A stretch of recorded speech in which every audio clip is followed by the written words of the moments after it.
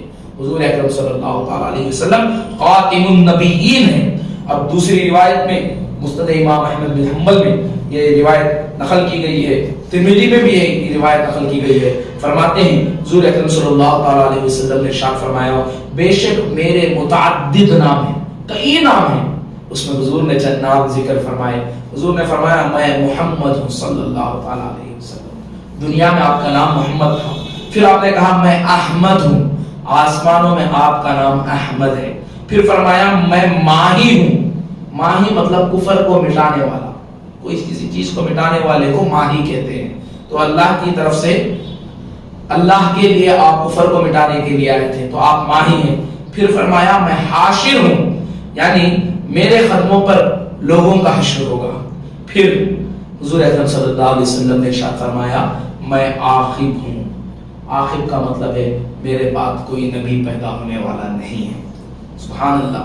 اور حضور اکرم صلی اللہ تعالی علیہ وسلم نے سیدنا عمر بن خطاب رضی اللہ تعالی عنہ کو دیکھ کر ارشاد فرمایا اگر میرے بعد کوئی نبی ہوتا تو عمر ہوتا، لیکن میرے بعد نبوت ختم ہو گئی، میرے بعد کوئی نبی نہیں ہے۔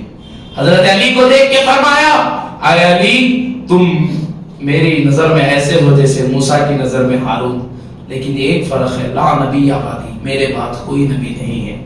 سبحان اللہ۔ دوستو یہ دلائل اور برائن زیادہ ہیں، انشاءاللہ اس کے لیے کبھی ایک سپریٹ سیشن رکھا جائے گا۔ بس اس کو ذہن نشین کر لیں کہ حضور آخری نبی ہیں۔ حضور اکرم صلی اللہ تعالی علیہ وسلم کے بعد یا حضور کے زمانے میں کوئی نبی آ نہیں سکتا۔ حضرت عیسیٰ بھی جب آئیں گے قرب قیامت کے وقت تو حضور اکرم صلی اللہ تعالی علیہ وسلم کے امتی میں ہوں گے، امتی بن کے ہوں گے۔